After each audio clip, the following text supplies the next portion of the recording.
The courtroom was packed that cold November morning. The murmurs of the crowd echoed off the polished wooden benches, where journalists, curious onlookers, and officials anxiously awaited the start of a hearing already described as one of the most unusual in the city's history. At the center of it all, Judge William Harper adjusted his glasses, his skeptical gaze fixed on the most unconventional defendant he had ever encountered, a German shepherd named Buddy. Buddy sat proudly in the middle of the courtroom, his posture straight, his amber eyes keenly observing the room. There was something about him, something beyond the ordinary. He wasn't just a dog. He was the heart of a story that had already touched thousands. Camera flashes flickered non-stop as whispers spread across the courtroom. People trying to make sense of how this animal had become the focal point of such a deeply emotional and, frankly, polarizing legal battle.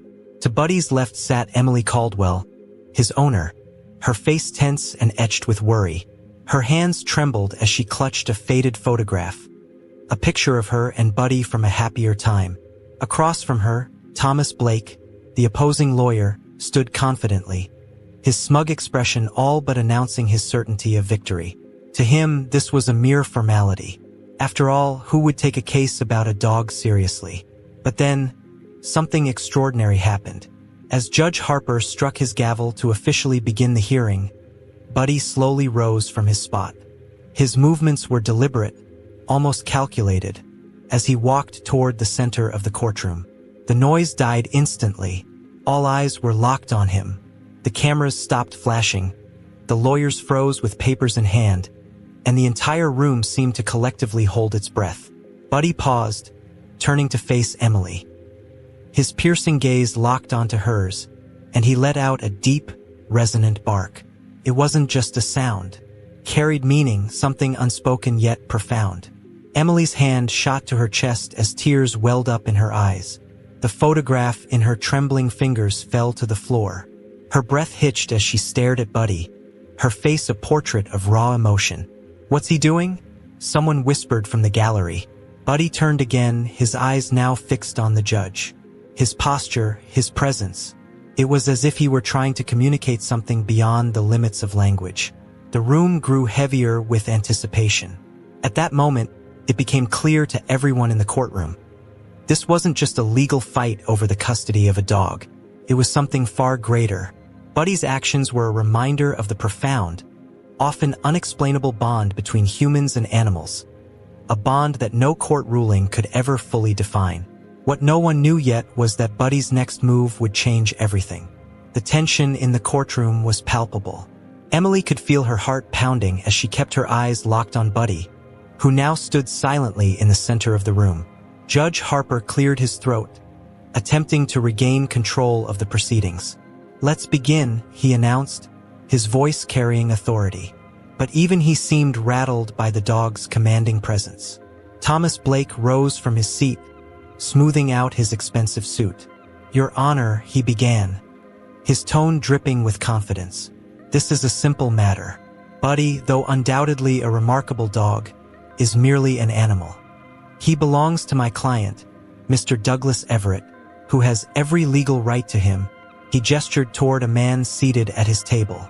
Douglas was tall, his face stoic, but his eyes betrayed a flicker of unease. Emily felt a wave of anger rise within her. "That's not true," she burst out, unable to contain herself. The judge raised a hand to silence her. "Miss Caldwell, you'll have your turn to speak. Please let Mr. Blake continue." She sank back into her chair, her hands clutching the edges of the table as if it were the only thing grounding her. Blake continued, pacing confidently.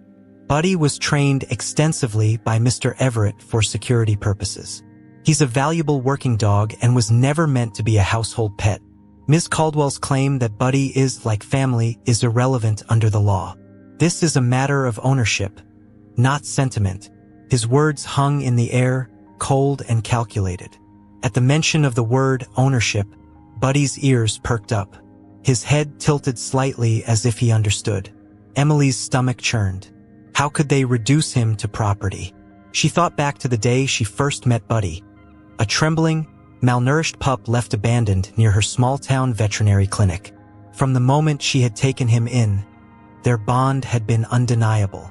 He wasn't just a dog. He was her protector, her friend, her lifeline during the darkest moments of her life.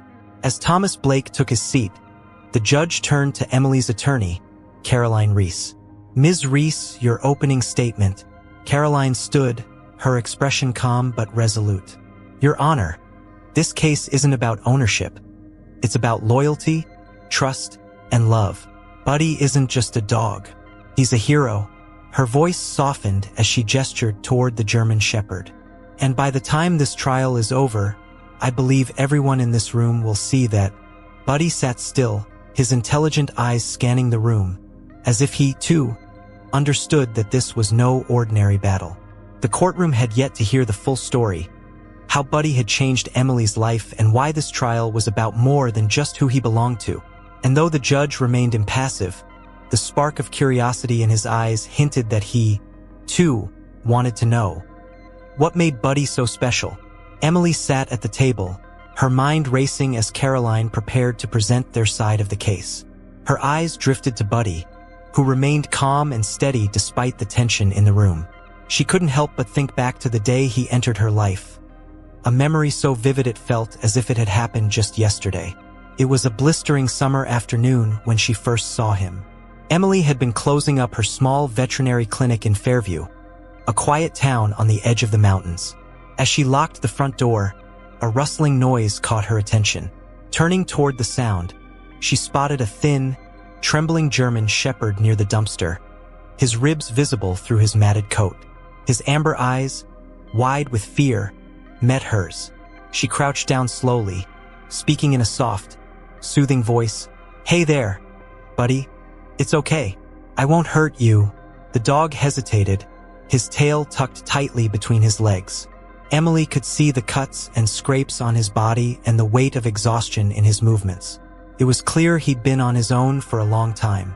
She reached into her bag and pulled out a granola bar, unwrapping it carefully. "Come on, you need this more than I do," she said, tossing a small piece toward him. He sniffed the air cautiously before inching closer, hunger overpowering his fear. From that moment on, Buddy became part of her life. It wasn't easy at first. His mistrust of people ran deep. But with patience and love, Emily broke through his walls. Over time, Buddy transformed from a frightened stray into a loyal and protective companion. He had a knack for sensing her emotions, comforting her during sleepless nights and silently sitting by her side when she felt lost. The memory brought tears to her eyes as she looked at him now. How could anyone claim he wasn't hers? Buddy wasn't just an animal, he was family. He had been there for her when no one else was, filling a void she hadn't realized was so deep. And now, sitting in this courtroom, fighting for him, she realized just how much he had taught her about love and resilience. Caroline stood, her voice cutting through Emily's thoughts. "Your Honor, I'd like to call Emily Caldwell to the stand." Emily felt a lump rise in her throat but nodded firmly. She glanced at Buddy, who tilted his head as if silently encouraging her. Rising from her seat, she made her way to the witness stand, determined to tell the world the truth about the dog who had saved her in more ways than one. Emily sat down at the witness stand, her palms pressed together tightly in an effort to calm her nerves. The courtroom was silent, save for the faint scratching of pens on notepads as reporters jotted down every detail. Buddy, as if sensing her unease, watched her intently from his spot, his steady gaze like a silent promise of support. Caroline approached Emily with a reassuring smile. "Ms. Caldwell, can you tell the court about the day you found Buddy?" Emily took a deep breath, her voice trembling slightly as she began. "It was 2 years ago. I was closing my veterinary clinic for the day when I saw him by the dumpster. He was skin and bones, covered in cuts and scars. I didn't know where he came from, but I could see he had been through something terrible." Her voice cracked, and she paused for a moment, gathering herself. "He wouldn't come near me at first, but he was so hungry. I stayed with him for hours until he finally let me bring him inside." Caroline nodded, her tone gentle but clear. "And after that day, what happened?" Emily's lips curved into a faint smile as she glanced at Buddy. "It wasn't easy. He was terrified of everything: loud noises, strangers, even sudden movements. It broke my heart to see how much pain he carried. But with time, he began to trust me. Slowly, he let me care for him. He started following me everywhere, sleeping by my bed, waiting by the clinic door for me to finish work. She paused, her voice softening. He became my shadow, my protector. Caroline took a step closer, her expression growing more serious. "Miss Caldwell, can you tell the court about the night Buddy saved your life?" The room seemed to collectively hold its breath.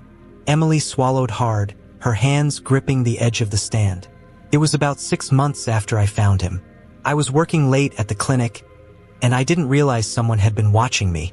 When I went to lock up, a man came out of nowhere and tried to force his way inside. I froze. I couldn't move or scream. But Buddy, he didn't hesitate." Her eyes filled with tears as she continued. "He lunged at the man, barking louder than I'd ever heard. He scared him off before anything could happen. If Buddy hadn't been there..." She trailed off, her voice breaking. For a moment, there was silence in the courtroom. Even Thomas Blake shifted uncomfortably in his chair. Caroline turned to the judge, her voice steady. "Your Honor, Buddy isn't just a dog. He's a survivor, and he saved more than just Emily's life. He saved her heart." From his spot, Buddy tilted his head slightly, as if he understood every word. And as Emily met his eyes, she knew that no matter what happened in this courtroom, their bond would remain unbreakable. The courtroom was still heavy with emotion as Emily stepped down from the witness stand. Caroline gave her a small nod of encouragement before turning her attention to Thomas Blake, who was already rising from his seat. His face was a mask of feigned patience, but the tension in his clenched jaw was unmistakable. "Your Honor," Blake began, striding toward the center of the courtroom. "While Ms. Caldwell's story is touching, this case is not about sentimentality. It's about facts and ownership." He turned toward the judge, his tone firm.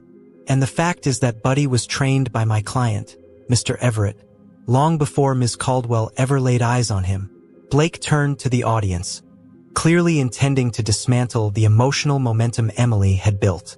"I would like to call my client, Douglas Everett, to the stand." A tall man in his early 50s, Douglas stood and adjusted his tie before making his way to the front. His demeanor was calm, but his piercing gaze scanned the room, landing briefly on Buddy before shifting to the judge. As he took the stand, Blake wasted no time. "Mr. Everett, can you tell us about your relationship with Buddy?" Douglas cleared his throat. "Yes, Buddy came to me as a pup. I trained him to be a security dog, obedient, disciplined, and reliable. He wasn't a pet, he was an investment.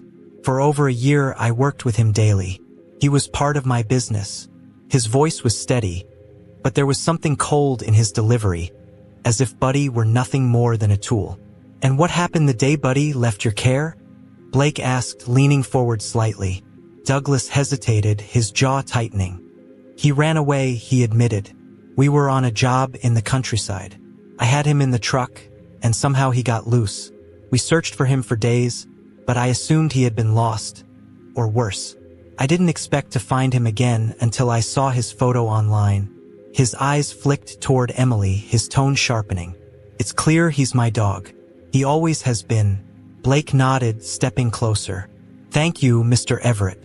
So, in your professional opinion, Buddy's loyalty belongs to the person who trained him, the person who invested time, effort, and money in his development. Correct?" "Yes," Douglas replied without hesitation. "That dog was trained to serve, not to be someone's pet." As Blake returned to his seat, satisfied with his argument, Caroline rose, her eyes narrowing slightly. "Your Honor, I'd like to cross-examine the witness," she announced. There was a murmur in the crowd as she walked to the stand, her calm demeanor masking the storm of questions swirling in her mind. The battle for Buddy's future was far from over, and she was determined to expose the cracks in Douglas Everett's claim. Buddy, sitting quietly near Emily, watched intently. His ears twitched slightly as if sensing the mounting tension. The room grew still, everyone waiting for Caroline's first question, and the truth she intended to reveal. Caroline approached the witness stand slowly, her heels clicking against the polished floor, each step deliberate. She stopped just short of Douglas Everett, her gaze steady and unwavering. "Mr. Everett," she began, her voice calm but firm, "you testified that Buddy was trained by you, correct?" "Yes," Douglas replied, his tone clipped. "And you also stated that he wasn't meant to be a pet, but rather a security dog. A tool for your business," she added, tilting her head slightly. "I just want to clarify something. In all the time Buddy was with you, did he ever live inside your home?" Douglas frowned, shifting slightly in his seat. "No, he was kept in an outdoor kennel. That's standard for working dogs."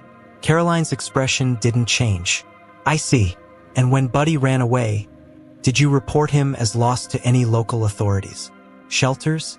Veterinary clinics in the area?" Douglas hesitated. "No," he admitted, his voice growing quieter.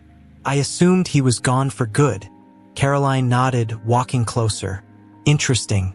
So, this valuable asset, as you've described him, disappeared, and your response was to give up searching after a few days? You didn't even notify anyone in the area where he could have been found." Her words hung in the air like a challenge, and murmurs rippled through the courtroom. Douglas straightened in his seat, his jaw tightening. "I did what I could. It's not my fault he ran off." Caroline raised an eyebrow, as if waiting for him to realize the weight of his own words. "You did what you could," she repeated softly, then turned to the judge. "Your Honor, let's contrast that with what Ms. Caldwell did when she found Buddy. She didn't see a tool or an investment. She saw a life worth saving. She spent hours gaining his trust, weeks rehabilitating him, and months nurturing him into the dog we see today." She gestured toward Buddy, who sat quietly beside Emily, his gaze fixed on Caroline. "Buddy didn't run back to Mr. Everett. He stayed with Ms. Caldwell because, to him, she's not just a caregiver. She's family." Douglas opened his mouth to respond, but Caroline continued, her voice firm. "Mr. Everett, one last question. When you found out Buddy was alive and living with Ms. Caldwell, did you reach out to her to ask about him? To see if he was okay?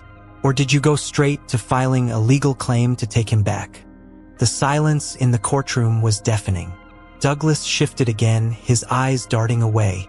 I didn't think it was necessary," he muttered.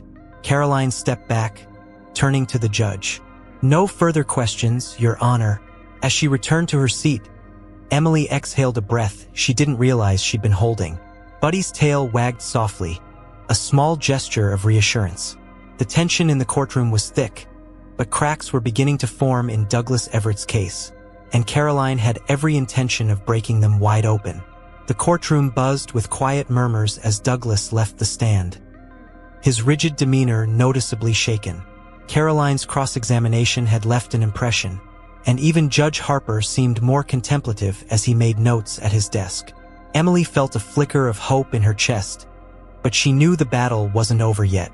"Your Honor," Caroline began, standing once more, "I'd like to call my next witness." Dr. Susan Graves.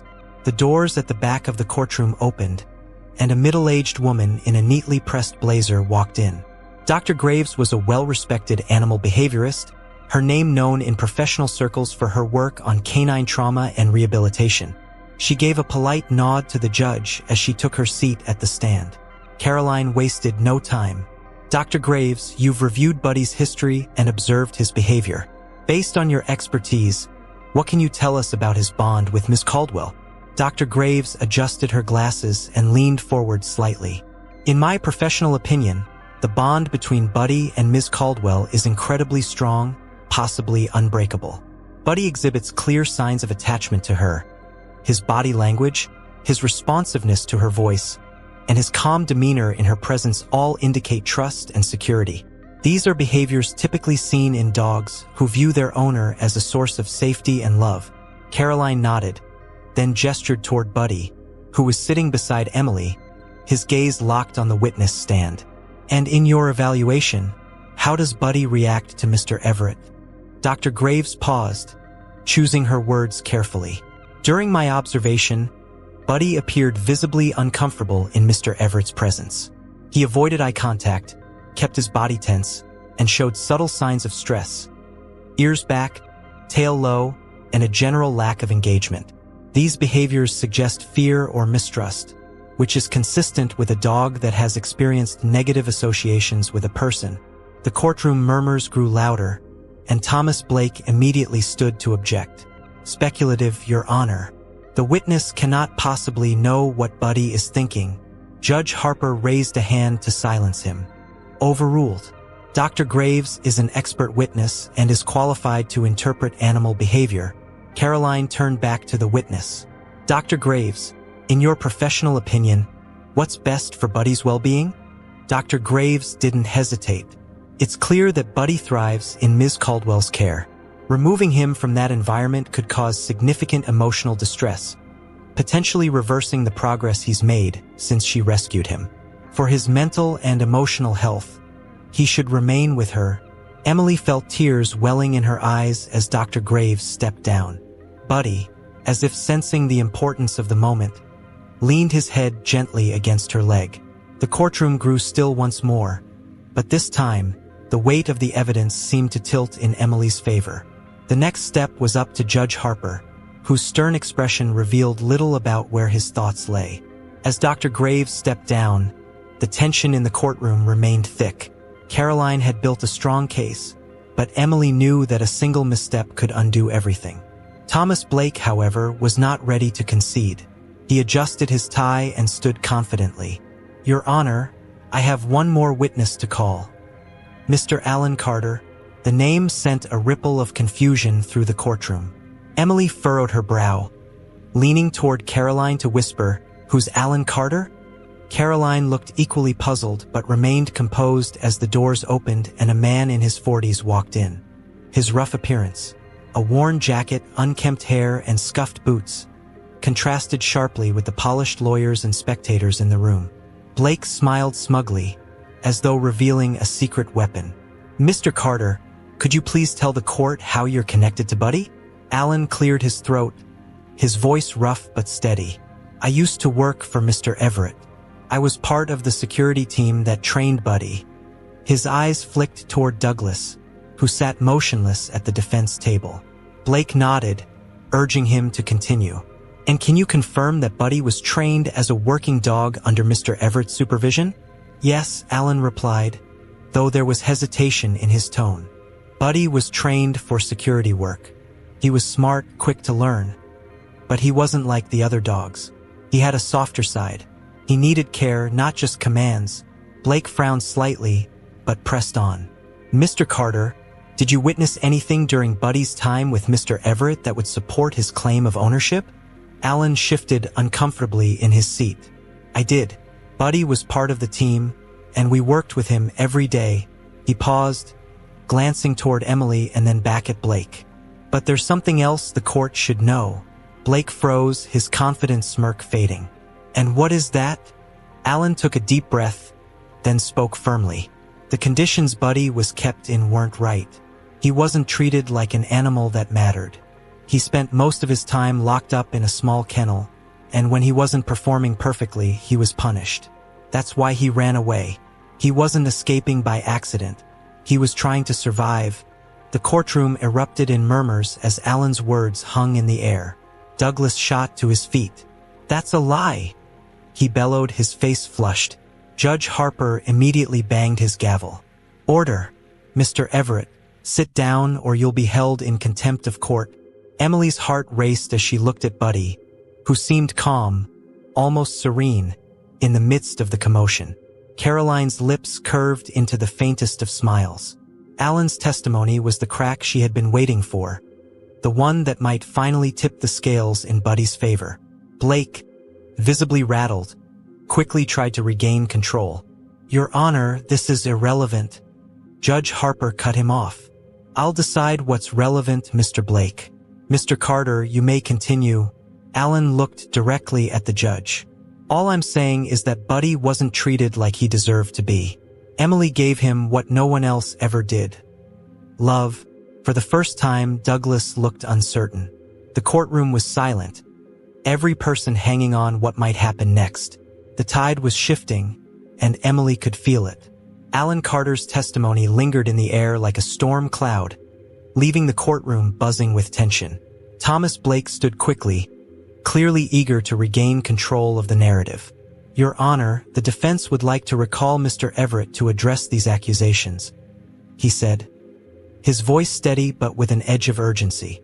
Judge Harper gestured for Douglas Everett to return to the stand, and the man rose slowly, his stiff movements betraying his discomfort.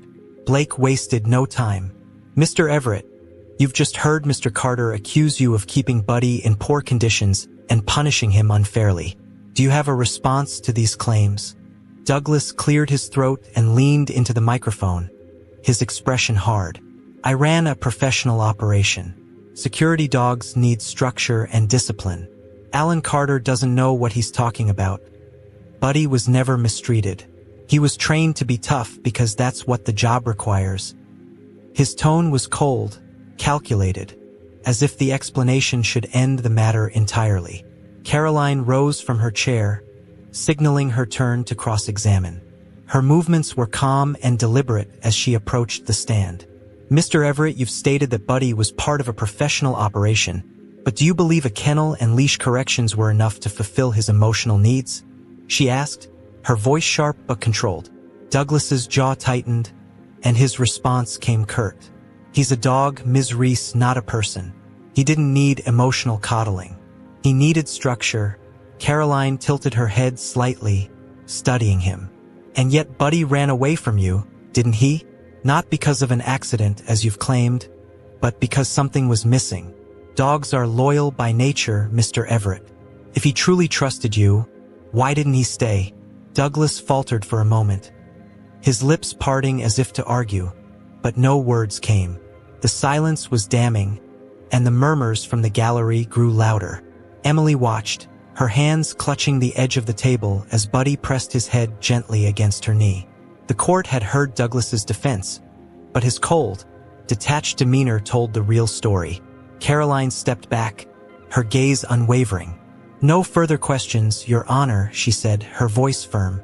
The momentum had shifted, and everyone in the room could feel it. The truth was becoming impossible to ignore. Buddy belonged with Emily. The courtroom was silent, the kind of silence that seemed to hold the weight of every word spoken throughout the trial.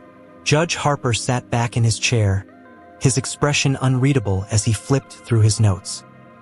His gavel rested on the desk beside him, untouched, as if he were delaying the moment of finality. Emily's heart pounded in her chest as she placed a hand on Buddy's head. The dog remained calm, his steady eyes fixed on the judge as though he, too, understood the gravity of the moment. Judge Harper cleared his throat, and the entire courtroom seemed to lean forward. "This has been one of the most unique and difficult cases I've presided over in my years on the bench," he began, his voice measured and deliberate. "On one hand, Mr. Everett's claim of legal ownership is supported by the fact that he trained Buddy and invested in him as a working dog. On the other hand, the evidence presented has made it abundantly clear that Buddy's physical and emotional well-being is tied to Ms. Caldwell's care. This court cannot ignore that." He paused, his eyes shifting between Douglas and Emily. "Mr. Everett, while I understand the nature of your work and your view of Buddy as an asset, the conditions under which he was kept and the testimony provided by Mr. Carter paint a troubling picture. Buddy didn't simply run away. He fled a situation that was detrimental to him. And since that day, Ms. Caldwell has shown nothing but devotion, care, and love for this animal. The bond they share is undeniable and, in my opinion, unbreakable." Emily felt her breath hitch as the judge turned to her. "For those reasons, I am ruling in favor of Ms. Caldwell. Buddy will remain in her custody, where his best interests are most assuredly met." He picked up the gavel and struck it once. "This case is dismissed." The courtroom erupted into murmurs as the decision sank in. Emily let out a shaky breath, tears streaming down her face as she wrapped her arms around Buddy. The dog responded immediately, nuzzling into her as his tail wagged furiously. Across the room, Douglas sat frozen, his expression unreadable before he abruptly stood and left the courtroom without a word. Caroline turned to Emily with a smile, placing a reassuring hand on her shoulder. "You did it," she whispered, but Emily shook her head, her gaze fixed on Buddy. "No," she said softly, wiping her tears. "We did it." For the first time in months, Emily felt a weight lift from her chest. Buddy was hers to keep. Forever.